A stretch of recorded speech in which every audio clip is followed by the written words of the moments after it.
Guys, welcome to another video on the Inside Spurs Show. I'm Andy, your host, and we have some breaking news. Quite a bit of breaking news in this video. Vuskovic to Brighton deal done. Figures release, and it's a good deal for Spurs. And we talk about that. We'll be talking as well as Newcastle making efforts to sign Archie Gray, as well as Spurs closing in on Sandro Tonali. There's plenty to talk about to get into. England play shortly. Let's not waste time. We're going to talk Vuskovic first and foremost. Obviously, the man who has never played a single game for Tottenham.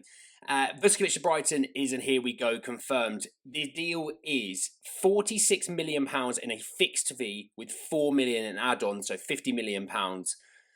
Spurs also get a 20% sell-on fee as well as matching rights. Now, I'll tell you what, for a guy who's never played a singular game of football for Tottenham, that is a cracking deal. Spurs are making 50 million. You know, let's say if Brighton sell him for another 50 million and Spurs don't buy him back, Spurs have made 60 million on a guy that's never played a game of football for them. We signed him for what, 10 to 12 million? And we're sitting here going, well, you've got rival clubs complaining about Spurs and the fact that they can spend money and PSR and all these things. This is another added impact of PSR. Spurs spent 10 to 12 million. They're going to make 50. They make a 35 to 40 million pound gain on PSR. So yes, Spurs have spent money on Senesi. Well, they haven't spent money. It's a free deal, but agent fees and signing on fees on Senesi, Robbo, Dubravka. I mean, just think of it this way. Van Heck is paid for, pretty much. Van Heck is paid for.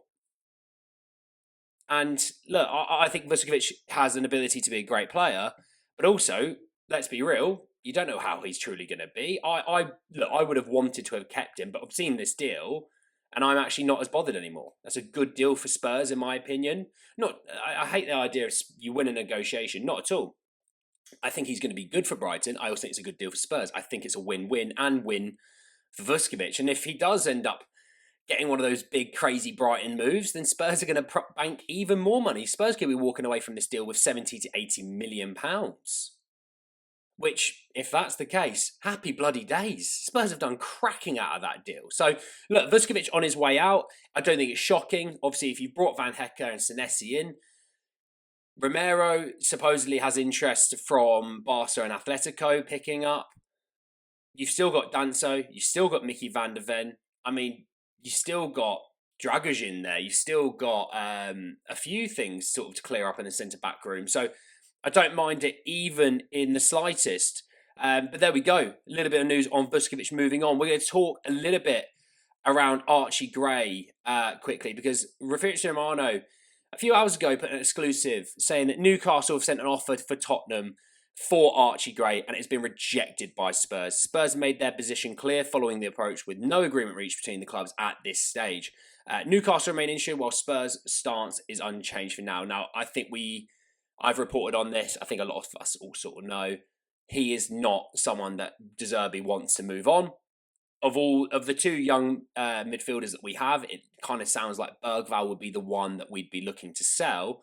Obviously, Vuskovic being sold July 1st, new PSR year. That makes a huge impact. Archie, I think, is going to stay. I think the ability to play a couple of positions is obviously quite crucial. Homegrown, that plays a part.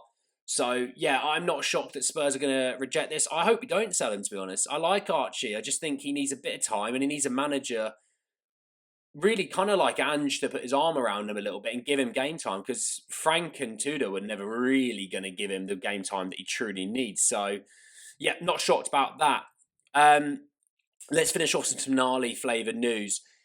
We got loads, absolutely loads. Fabrizio Romano saying that Tottenham and Newcastle remain locked in talks with Sandro Tonali. He remains the top target. Negotiations underway.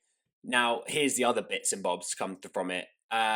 Sizzy XL saying that Sandro Tonali's turned down Manchester City to join Spurs. The deal is imminent. The source has said that bid for Tonali was sent in a few days ago.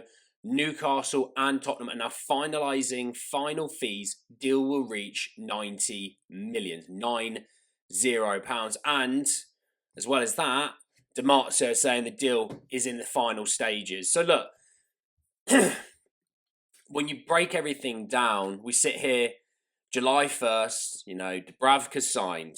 Fernandez is doing his medical, so we know that he'll be the fifth signing. But Dubravka, Robbo, Senesi, Van Hecke, obviously Fernandez being number 5, number 6 being Tonali, is a hell of a bloody window so far. You cannot fault anyone for that. I mean, Pedro Porro, long-term contract sorted as well. Desir Doggy, not going anywhere. Kinski, new long-term contract. I've seen that we're interested in Trafford still. We still got Gakpo and Rashford. Savinho deal is still on at the moment, but I think Spurs, and I think we all can understand this, are holding off, waiting until they get Tonali done, and then they'll go and have a look at Savinho again, because they do not want to give money to City to steal this at the end. But all things looking like the deal is imminent. Spurs are bloody massive. That's what they are. Let me know your thoughts down below. Come on, England. And I'll speak to you all very soon. Take care. Peace.